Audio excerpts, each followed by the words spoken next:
Hi friends, I'm Chelsea and I am here with the Cozy Autumn book tag.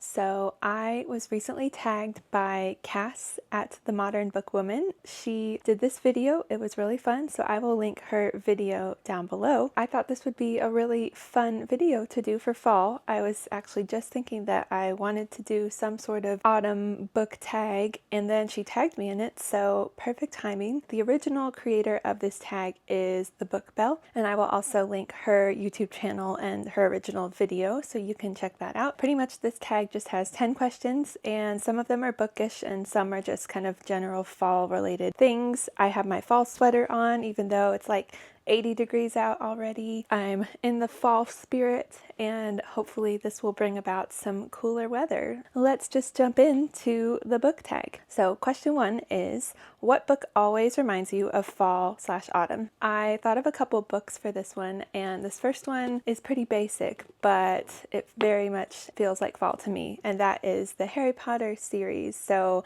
I just have the first book here because it's iconic. But really the whole series, just the whole back to school situation, coming of age kind of storyline, and then of course the magic, the witchy fantasy spells, and all the different classes where they're learning. Just all of that feels very fall to me. I read these for the first time over the course of the fall, back in college actually, so not as a kid. And so it kind of takes me back to that time, but also I always feel like watching these movies in the fall and winter. So definitely the Harry Potter series.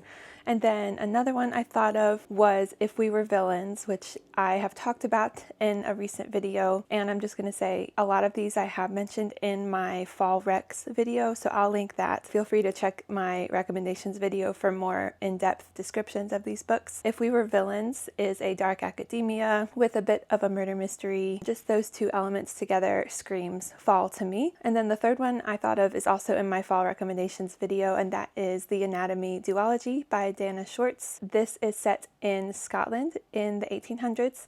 It's very Victorian, Gothic, and then just very moody, atmospheric. Follows a girl named Hazel who wants to be a surgeon, but comes against a lot of obstacles being that she's a woman in the 1800s. It definitely has some kind of grotesque, gruesome medical situations, but also just a very spooky, Gothic, atmospheric feel that's great for fall. Okay, question 2. What is your favorite autumnal book cover? There's so many good ones, but I grabbed 4 off of my shelf that I wanted to show you. This one I just picked up from Goodwill actually, and this just screams fall to me.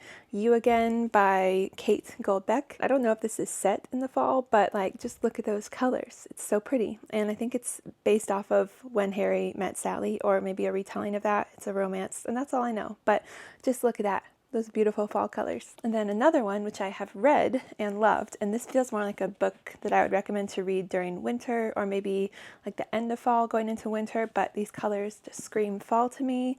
That is The Great Alone by Kristen Hanna. Just beautiful, those orange hues.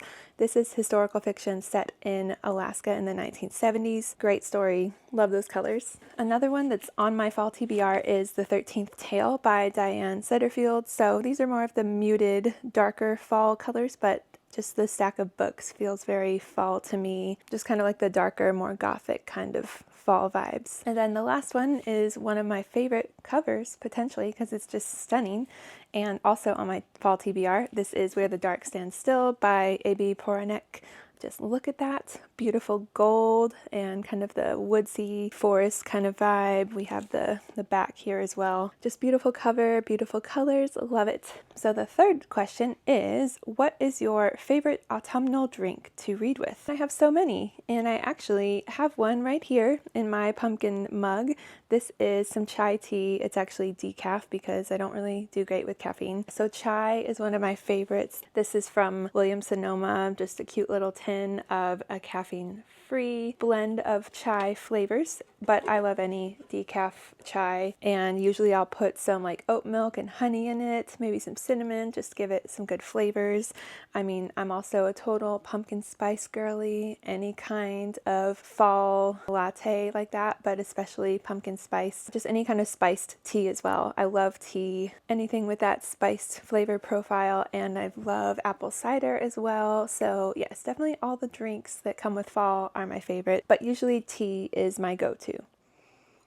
Okay, question number 4 is, do you prefer to read late at night or early in the morning? So I'm definitely a night owl. I hate getting up at any time of day, really, but since I have a 1-year-old, I kind of have limited hours and I kind of have to go based on her schedule. So I do tend to read more at night, though, usually between the hours of like 7 to 10 p.m. If I got up before she woke up, I'd be getting up real early and I would hate my life. I do like to read during her nap times during the day and also just listening to audiobooks whenever I get a chance. So I'll read anytime, but I do prefer nighttime. It feels more cozy to me. Okay, question number 5. Halloween is coming. What is your favorite spooky read? So I haven't read a ton of books that are like purely spooky because I don't really like scary things. And so these 3 are kind of on the light spooky side of things, but I did think of 3 books that feel like they match this. So the first one, and again, I mentioned some of these in my Fall Recs video, so check that out if you want more in-depth descriptions. This is Mexican Gothic by Silvia Moreno Garcia, and it's classified as a gothic horror suspense and definitely has some spooky vibes. Another beautiful cover that I love. Creepy, spooky, disturbing, all of those things. And then the next one has a different feel, but I still would say it's spooky. So this is Serafina and the Black Cloak by Robert Beatty. This is a middle grade mystery/fantasy. It definitely has some spooky, eerie, not as creepy or disturbing, but definitely some spooky elements that are great for fall. And then the third one I don't own, but that is Hidden Pictures by Jason Rekulak, and this is a like supernatural thriller. It's about a little kid who draws these really creepy drawings, so definitely spooky. Okay, question number 6. What is the ultimate comfort read for you? So I feel like this could be interpreted in a couple different ways. Maybe it could be a book that you reread a lot, or just books that feel comforting that you may necessarily not have read more than once, but feel comforting. I don't really do a lot of rereads. I do have one reread on here, but the rest are just books that kind of feel just really comfy, really cozy, books that I would want to read when I'm just in the mood to be comforted. So the first one is Little Women by Louisa May Alcott, and I would say both the book and the movie for this. I love the newer version, the Greta Gerwig version. Any way that this story is being presented just feels very comforting to me. I love this family. I love the themes in this book. Another one would be the Emily Wilde series. Big surprise, I'm always talking about this series. So this is Emily Wilde's Encyclopedia of Fairies by Heather Fawcett. And the second book is Emily Wilde's Map of the Otherlands. This is like cozy fantasy with really fun characters, great atmosphere, and just a fun vibe, but definitely feels comforting reading about these characters and getting into this world. I'm really excited to continue the series and could see myself rereading this one day. And then the other 2 I don't own. I wish I did. The next one is The Very Secret Society of Irregular Witches by Sangu Mandana.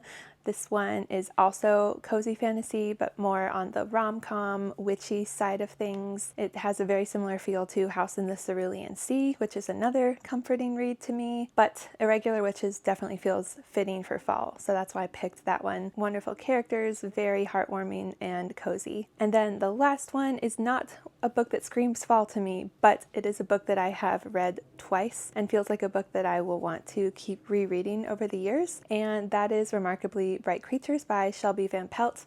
This feels like a good late summer kind of book. It features an octopus who I absolutely love. It's just a very wholesome, heartwarming literary fiction story that definitely feels comforting to me. Question number 7 is, what is your favorite autumnal reading snack? So kind of continuing with the drinks theme of everything pumpkin flavored, pretty much goes for the snacks as well. So anything pumpkin flavored, apple, cinnamon, any kind of fall flavor profile, but I love pumpkin muffins or pumpkin bread, pumpkin pie, of course. I don't eat a lot of pumpkin pie while I'm reading, but I wouldn't complain, you know. Also just like cookies, any sort of sweet treat. Also pretty much anything from the Trader Joe's fall selection. I'm feeling a visit coming very soon. Sorry if you're not in America and don't have Trader Joe's, because you are missing out, I gotta say. The only caveat with that is that it has to be gluten-free and dairy-free, because because that is my diet. It's a little difficult at times, but there's a good amount of things that fit within that. So yeah, I have a big sweet tooth. Anything that's a sweet treat and that has like pumpkin flavors or cinnamon, I love it. Question number 8, what is your favorite autumnal candle to burn while reading? So I have 2 candles here. I actually got both of them recently, so the 2 of them go really well together, and I'll just show you the first one. So here we go again with the pumpkin spice theme. Great orange, just your classic pumpkin spice smell, very sweet and spicy, can't go wrong with that. And then the other one, I actually don't really know what the main scent is. I've been trying to figure it out. So this is what the candle looks like. Great for spooky season. It looks really nice when it's lit. And the tag on it said sweater weather, so that implies fall. I can't really figure out what the main smell is. It has kind of a sweet fruity scent to it, but also with a little bit of a spice to it. And the 2 of these pair really well together. So gotta love that candle ambiance while reading and just getting those lovely smells mixed together. Question number 9, when you're not reading, what is your favorite autumnal activity? And if you haven't been able to tell by now, I pretty much absolutely love fall, go all out, pretty basic when it comes to fall. And so my answers here will not be surprising to you. So I love a good pumpkin patch, love a good apple orchard, just like going on a full fall excursion kind of day. Especially where I live, I'm in the Blue Ridge Mountains in western North Carolina, and so we're close to the Blue Ridge Parkway, which is a beautiful stretch of highway pretty much in the mountains, and you just get beautiful views. So just going for like drives and looking at the leaves, going hiking, getting off at overlooks, looking at the beautiful mountain views and the fall colors. That's just like a fall tradition every year. And then also like bonfires, that's always fun. Just getting into my chunky knit sweaters, enjoying the crisp, cool air. Also, we love to watch the show Over the Garden Wall every year. If you haven't watched it, it's a great one to check out. It is an animated show. I think initially it was on Cartoon Network. We watch it on Hulu, and it's a 10-episode show. They're each like 10 minutes each, so the length of it all together is pretty much the length of a movie. It follows these 2 brothers that get lost in this place over the garden wall on Halloween, and they kind of just go through all these adventures and spooky scenarios trying to find their way back home. And it's just really funny, really heartwarming, really great visual elements. It's just a fall tradition at this point, so we love doing that, and I highly recommend checking that show out. I mean, Gilmore Girls, that's part of my fall. Always watch the fall episodes. Yeah, just soaking it up, you know. It's a great time of year. I wish it was longer, but it's just a lovely time of year that I like to embrace to the fullest. Okay, and the last question number 10 is, what is on your autumn/fall reading list? And I also have a video with my full fall TBR plus like new anticipated releases, so I will link that one as well. But I'll just go through some of these quickly. I keep adding books to that TBR, which is not a good idea because I know I'm not going to read them all, but I have so many books that feel just perfect for fall that I really want to get to. So I'll just kind of go through these quickly, but know that I have a full video of all of that TBR. So one of them that is very high up on the list is One Dark Window by Rachel Gillig, a gothic fantasy romance. Another one is Butcher and Blackbird by Bryn Weaver, a dark serial killer romance. And then a classic that I've never read but definitely want to read in October is Dracula by Bram Stoker, classic vampire story. Another one that I've picked up recently, actually, that I've added to my fall TBR is Can't Spell Treason Without T. This is a cozy fantasy steeped with love. That's what it says. So that sounds adorable. And this is a library book that I hope to get to soon. This is A Short Walk Through a Wide World by Douglas Westerbeck. I don't know. This has been compared to The Invisible Life of Addie LaRue, which I recommend to read during fall. Another one that I picked up recently is Ninth House by Leigh Bardugo, dark academia fantasy with some maybe supernatural elements from what I've heard. And then another one that's a newer release that I'm waiting on from the library is Rewitched by Lucy Jane Wood, and I think that's just like a cozy witchy rom-com, I believe. And then another one that I'll definitely read probably next month is Vampires of El Norte by Isabel Cañas. I think that is like a supernatural western with vampires, I assume, based on the title. And then yeah, so many more. So check out my fall TBR video if you're curious about the full list. I gotta say, I'm working through my fall TBR pretty well, slowly but surely. So that is all 10 questions. I would love to hear your answers to this tag, and I will tag some people in the comments. I haven't thought yet about who I'm going to tag, but yeah, I'll tag y'all in the comments, and feel free to just comment on this video and tell me what some of your answers would be, or if you have any similar fall traditions or books that you love. And as always, thank you so much for watching. I will see you in my next video. Bye!